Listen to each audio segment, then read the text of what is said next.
యుద్ధం గురుండి అన్ని విషయాలను చెప్పుకొచ్చారు ఆయన.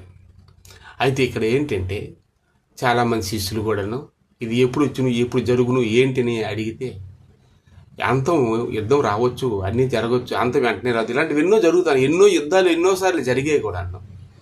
అయితే ఇదేంటంటే అన్యాయం, ఇది నేను వచ్చే ముందు అన్యాయం విస్తరించడం చేత అనేకుల ప్రేమ సల్లారును అన్నాడు. అన్యాయం విస్తరిస్తుంది. ఇప్పుడు చిన్నపిల్లలు ఎత్తుకెళ్ళిపోవడం, బండి మీద వెళ్తుంటే చైన్లు తెంపుకెళ్ళిపోవడం, ఒక తల్లిదండ్రులు పిల్లలు చూడకపోవడం, వాళ్ళు పెద్ద అన్నీ అభివృద్ధి చేసి అన్నీ అయిన తర్వాత వాళ్ళ ఇంటి నుంచి బయటకు గెంటడము.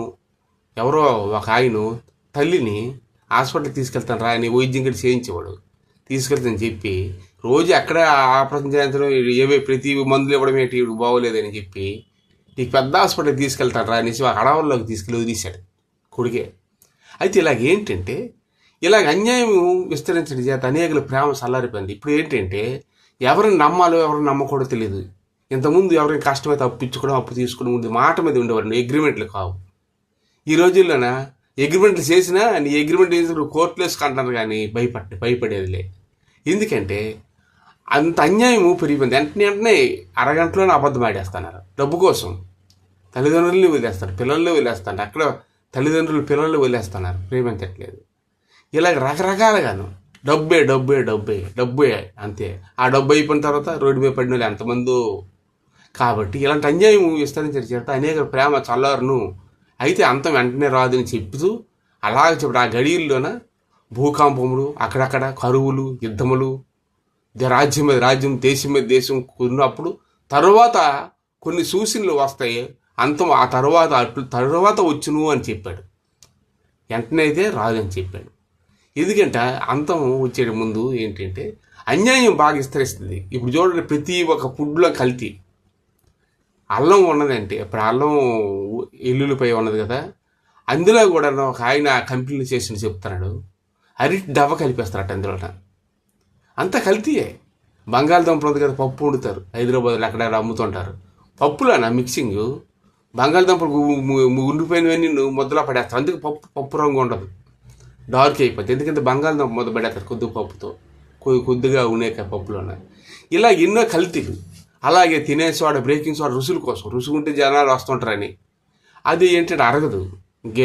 బ్రేకింగ్ సోడా, అదే తినే సోడా, ఇవన్నీ ఏంటంటే మనిషికి ఇబ్బంది పడిపోతుంటారు.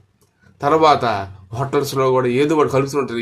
ఇప్పుడు తినబట్టి వెంటనే మనకి వాంతి వచ్చినట్టు అయిపోతుంటుంది. ప్రతిదీ అడుగేస్తే అంత మోసం. అరటి పళ్ళు కానీ, ప్రతి ఒక్క మామిడి పళ్ళు కానీ అన్ని రంగులు, ఆ రంగుల నుంచి జనాలు కొంటారని. లాస్ట్కి చేపలకు కూడాను, మన చేపలు కొన్నాను మంచి కలర్ఫుల్గా రెడ్గా ఉన్నాయి రెక్క చూస్తేనే. అంటే ఇది చూస్తే రంగు అంటింది, అంటే రెడ్ రంగు కూడాను రంటించేస్తాను బ్లడ్ లాగా ఫ్రెష్గా కనబడడానికి. ఇలాంటి మోసాలన్నీ ఎక్కువైపోయి ఒక మనిషి పొడుచుకొని తింటాను.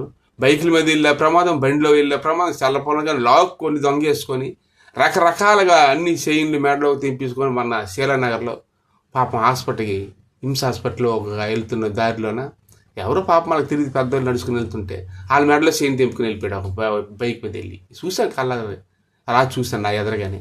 ఇలాగ అన్యాయము విస్తరించింది. ఇది ఏంటంటే ఇవన్నీ అయిపోయిన తర్వాత సువార్త, ఇప్పుడు వెంటనే సువార్త దేవుడి గురించి చెప్పబడుతుంది ఎక్కడికక్కడే. అయితే ఇవన్నీ జరిగిన తర్వాత అంతానికి సూచనలు అని చెప్పాడు.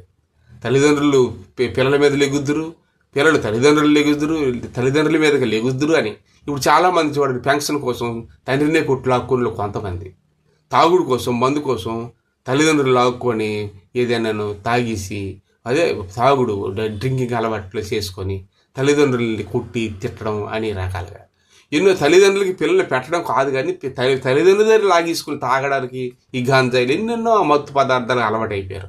ఆ రోజుల్లోనే ఎవరైనా తాగాలనుకుంటే సీక్రెట్గా ఎక్కడికి వెళ్ళి కొద్దిగా తాగేవాళ్ళు. ఎందుకంటే ఆ రోజుల్లో చాలా సిగరెట్ కాల్చినా మన డాడీ చూస్తుండేమో అని తుప్పల్లోకి వెళ్ళి కాల్చేవాడు. అలాగే ఇలా ఏంటి చాలా భయం. మా అన్నయ్య ఉండేవాడు, బీడీ కాల్చేవాడు ఆయన.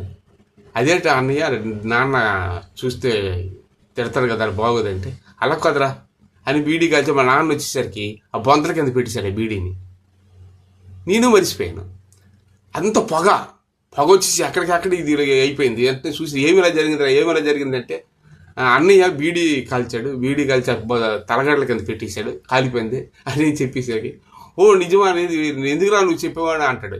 అంత తగలబడిపోతుంది కదా.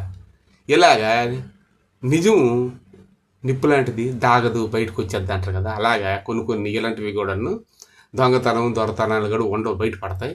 అయితే అప్పుడు భయపడేవాళ్ళు, ఏది చేయాలని తప్పు చేయాలని తల్లిదండ్రుల దగ్గర భయపడి జీవించేవాళ్ళు. ఇప్పుడు అవన్నీ లేవు, అంత మాయా మంత్రం అంతను. తల్లిదండ్రులు ఎదరగే సిగరెట్ కాలుస్తున్నారు, తల్లిదండ్రులు ఎదరగానే అమ్మాయిలతో వెళ్ళిపోతున్నారు. ఎన్నో భయంకరమైన సూచనలు ఇప్పుడు మనుషుల్లో కనబడుతున్నాయి. అది జనాలు పెరిగిపోతున్నారు. ఒకదానికి ఒకటి మాయ మంత్రం ఇవంతాను. కాబట్టి అన్యాయం విస్తరించింది, అన్నీ అయిపోతున్నాయి. కాబట్టి అంతం అనేది రావచ్చు. దేవుడు చెప్పినట్లు ఇవన్నీ జరిగిన తర్వాత సూచనలు ఇవే.